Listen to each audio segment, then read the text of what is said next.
আজ সকালটা সত্যিই দারুণ লাগছে। একদিন পর এমন ঝলমলে রোদ দেখলাম, তাই সবাই মিলে একটু ছাদে আসলাম। আর ছেলে তো খুব খুশি ছাদে এসে। তো দাঁড়িয়ে থাকলে তো হবে না, সকালের খাওয়া হয়ে গেছে, এখন লাঞ্চ বানানো বাকি।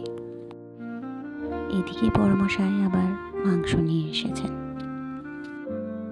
আমার হাতে একটু ব্যথা আছে, তাই কাটাকাটি করতে একটু অসুবিধেই হয়,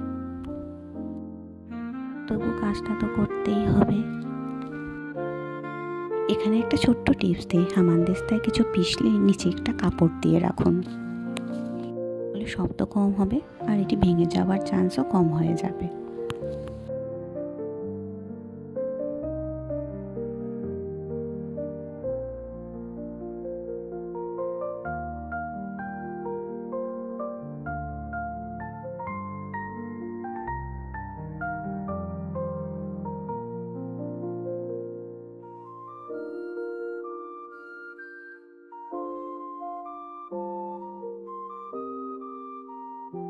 যাই হোক, অবশেষে রান্নাটা শেষ করে ফেললাম।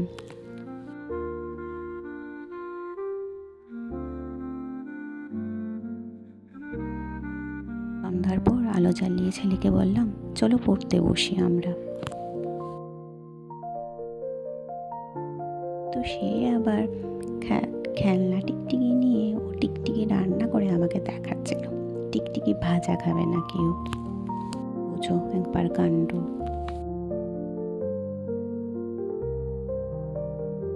মায়েদের দিন কখনো শেষ হয় না, তাও ছোট্ট ছোট্ট আনন্দগুলো কি ভালো লাগে। ভিডিওটি ভালো লাগলে একটা লাইক করে দেবেন, আর নতুন এসে থাকলে চ্যানেলটি সাবস্ক্রাইব করে দেবেন।